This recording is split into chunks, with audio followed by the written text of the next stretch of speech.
Are you undocumented? Do you meet the eligibility for AB 540 in California? Then I want to make sure that you get all the financial aid that you have eligibility for. I have 5 tips as for an undocumented AB 540 student to make sure that they get their financial aid. And in the same way that you'll see the amazing young people on this picture who are advocating for their rights, you as a student are going to probably have to advocate at your own campus to make sure that you get the information that you need and that you're able to make a decision to be able to go to the college that you want to attend. I have 5 different steps that I'm going to be talking to you about today, paying for school as an undocumented student who's AB 540 in California. The first step of that is actually really applying. And I think that the reason that that's so important is because you have to apply through the California Dream Act application. When you look at that, you actually see that applying for the California Dream Act, priority deadline is March 2nd. So hopefully you've already taken that into account. But if you haven't, you can definitely still go ahead and apply today. You submit your application at dream.csac.ca.gov, list all the colleges and universities that you're planning on attending or that you're already attending, and then also make sure that your GPA verification form has been received by CSAC. And you can do that by looking at webgrantsforstudents.csac.ca.gov. But for many of you, you've already applied. So let's get back to the next steps. After you apply, the next step after that would actually be to go ahead and find your award.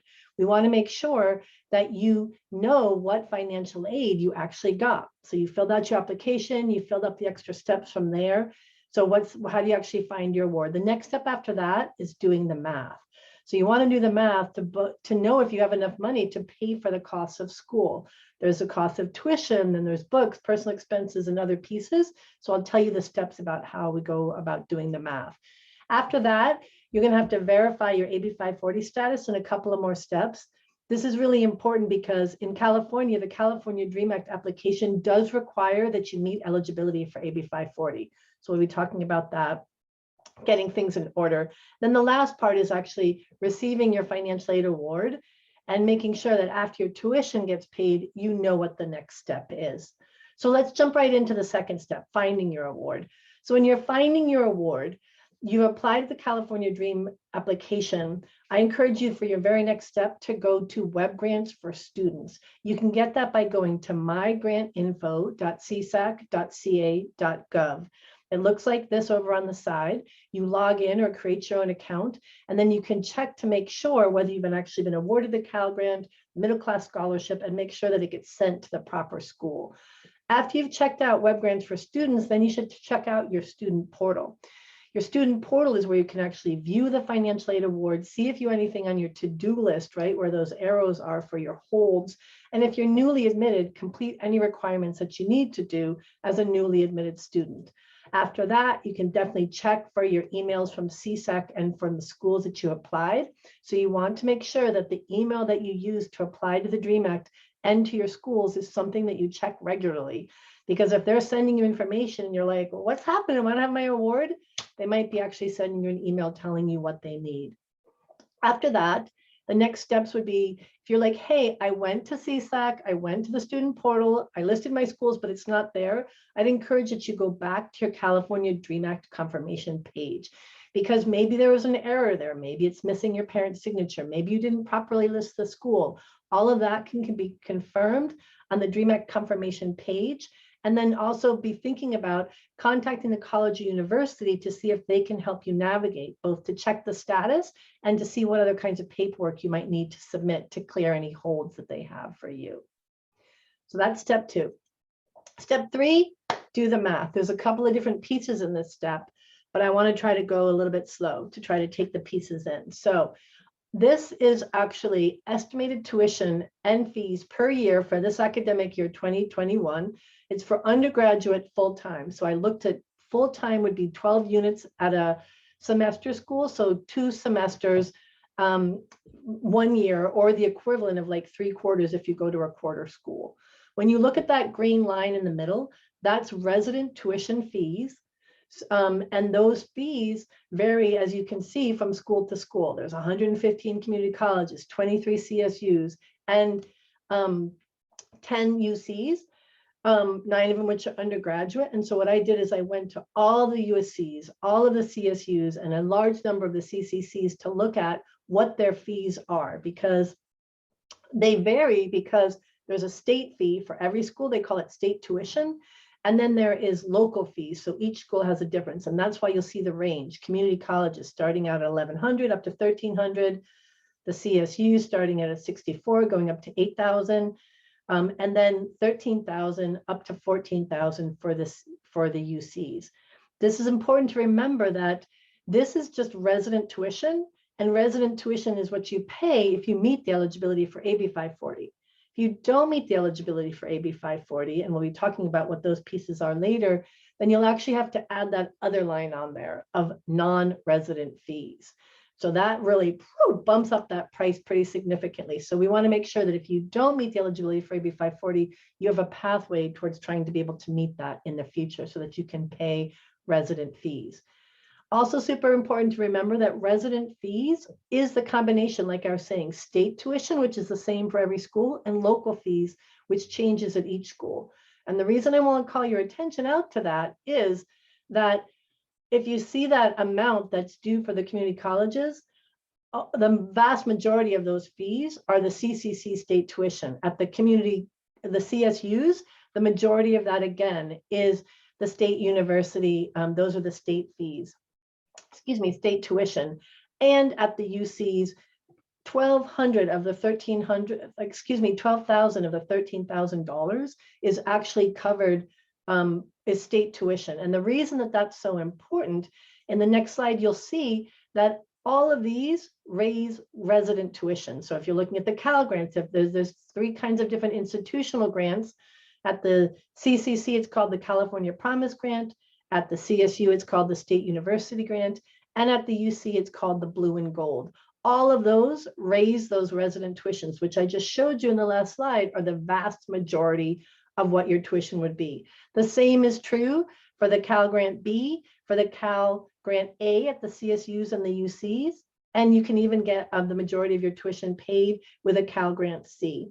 So when you're thinking about, okay, I applied for the California Dream Act application, I think I'm eligible for state grants. You want to figure out which ones, because if you're thinking about your resident tuition, you could pay that with Cal Grants. You could pay that with a California Promise Grant that would waive your resident tuition. You could use a state university grant to waive your resident tuition, or the university grants. Or if you make too much money to be able to receive those grants, you could actually use the middle class scholarship to pay a portion of your resident tuition at the UCs and the CSUs. So if you get those, that means if you have any of these grants, you're only really looking at having to come up with the money to pay local fees. And how can you do that? If you get the Cal Grant B, you could actually use that to pay your local fees. You could use some campus promise grants, actually help students pay those local fees. There's institutional aid at the UC that would help you pay that.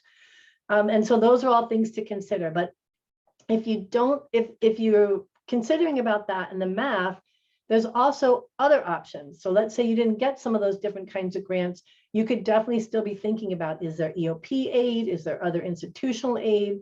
Definitely be thinking about scholarships, other sources of aid that I'm not even talking about, and outside support. So the big thing is thinking about, okay, your tuition and fees need to be paid, plus other expenses that you have. And that would be like books or supplies or housing or food or transportation. So when you're thinking about the math, of course, tuition has to be paid, and that's made up of resident tuition and local fees. But after that, you want to think about other expenses. So how could you pay some of those? EOP and EOP&S grants could help with that. Institutional aid, again, like I was saying, from the UCs, campus promise grants from the community colleges might help with some of those expenses. Are there book vouchers? Thinking about scholarships that are specific to your campus, as well as private scholarships that you could get from anywhere and bring to the school that you want to attend. Also, at the CSU and the UCs, they have dream loans. Loans are monies that you have to repay, but there can be an option. You should check with your school about those. Also, there might be some other sources that we're not even talking about here. Outside support, that comes with a lot of love, because that would be from either GoFundMe's or a sponsor that you have, or another way that you're trying to recaudar fondos. And then the last part would be savings, or money earned. But I put that last because my hope is that you're able to get more free money to be able to allow you to go to school and focus on your schoolwork as opposed to having working tons of hours to try to be able to pay for college. So first part, what's your resident versus your tuition? Second part, how are you going to pay the remaining portion of your fees?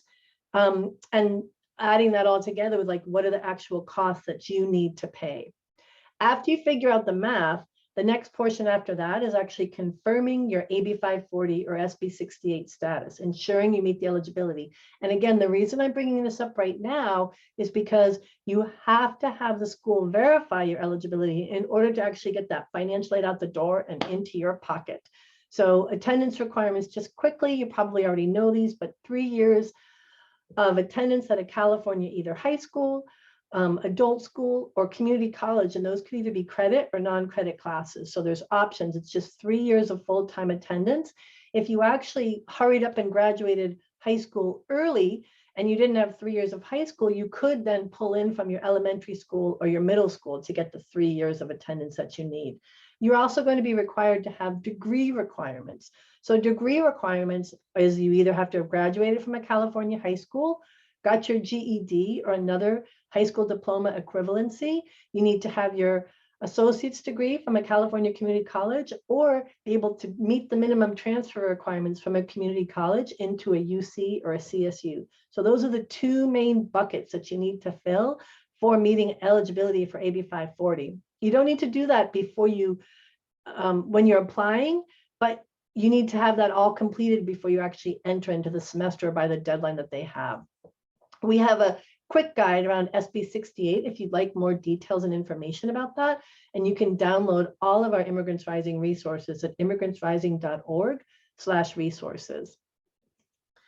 And you're going to have to turn in an affidavit. An affidavit is actually where you say, like, I did all these, this is the high school or the community college or lo que sea where I went, this is a diploma I had. And then you just say, like, as soon as I'm able to adjust my status, I will. And then the school is actually going to verify that you meet that eligibility. So once you turn in your affidavit and then your attendance or your transcripts, your attendance records or transcripts, the school is going to look that over and then they will confirm if they believe that you meet the eligibility. So it's not just enough that you think you meet it, they need to confirm that you meet the eligibility. They'll send you that confirmation via email, a letter, or in your student portal. And we give you some tips about submitting your affidavit in this resource as well. So definitely be keeping that in mind. And now, one more thing that I just want to make sure young men don't miss this step, which is that the school verifies selective service registration for young men between the ages of 18 and 25. There's lots of dudes that are just not getting the aid that they deserve because they don't know about this step. So it was waived for this year for the 2021 academic year, but I understand that it's coming back for fall of 2021.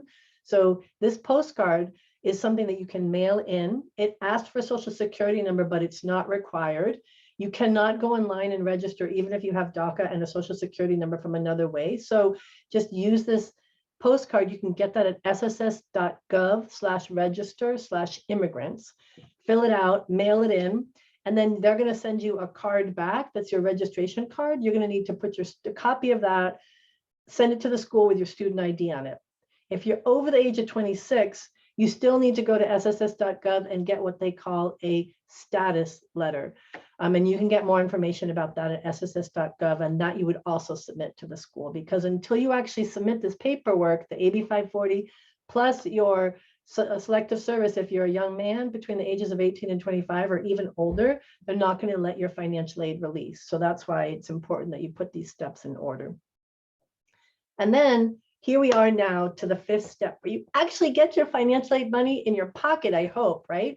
In order to do that, the student needs to have accepted the financial aid award, have all holds cleared, there can't be any holds on your record, confirm the AB 540 status, as we were just talking about previously. And in order to see the maximum award, to receive that maximum award, they base that on full-time attendance. So if you see that you get X amount of dollars, but you only enroll in 9 units, not 12, you probably won't get that full amount. So definitely make sure that you register in full-time or talk with the financial aid office if you're going to be attending less than full-time. And then the school is going to assure that you meet every single requirement. No te preocupes, they'll be looking for all the spots. And then once they do, they will actually go ahead and release the financial aid money to the school. This can't happen. It only happens 10 days before school start, so they can't do it early. They'll pay themselves with their tuition and fees first. And then if you have housing and other expenses, they might pay that too. And then if there's a balance left over and you have direct deposit or an address for a check on file, they will send that balance to you. Or they'll send you a bill saying like you still owe this money, because the important part to figure out is the school going to be sending a refund to you so that you could use that for books, housing, personal expenses, and others? Or will you still owe money to the school so that your full tuition is paid? These are important questions that you want to know before you actually figure out whether you can go to that school or not. So if you're looking for support, the Undocumented Student Campus Resources is a great tool that you can get at bit.ly/CA-UNDOC-MAP, CA-UNDOC-MAP at the bit.ly.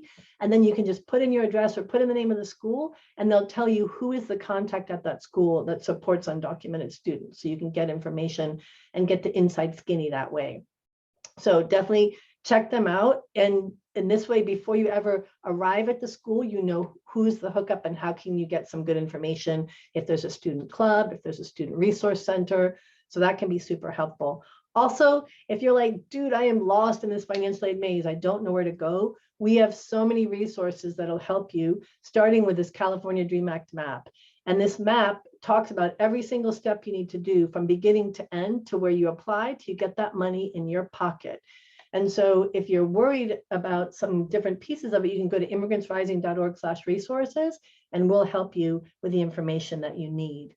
The other thing that you can do is check out this quick guide for college access for undocumented students. We have information on this one sheet about AB 540 and SB 68, about the California DREAM Act, about scholarships that don't require proof of citizenship, the UndocuMap, and more. So definitely check it out, Immigrants Rising Resources. And we hope that you definitely stay connected with us. We believe in you. We want you to be able to go to the college that you want to attend. If you need more information and support, you can hit us up at Immigrants Rising. You can send me an email, check us out on Facebook. Every week we send out information about scholarships that don't require proof of citizenship. And every Tuesday we are on Instagram Live with your college chat. So hit us up. We believe in you. We're excited for you. And I hope that you do everything that's necessary to get all the steps for financial aid that you need. Thank you so much. Have a great day.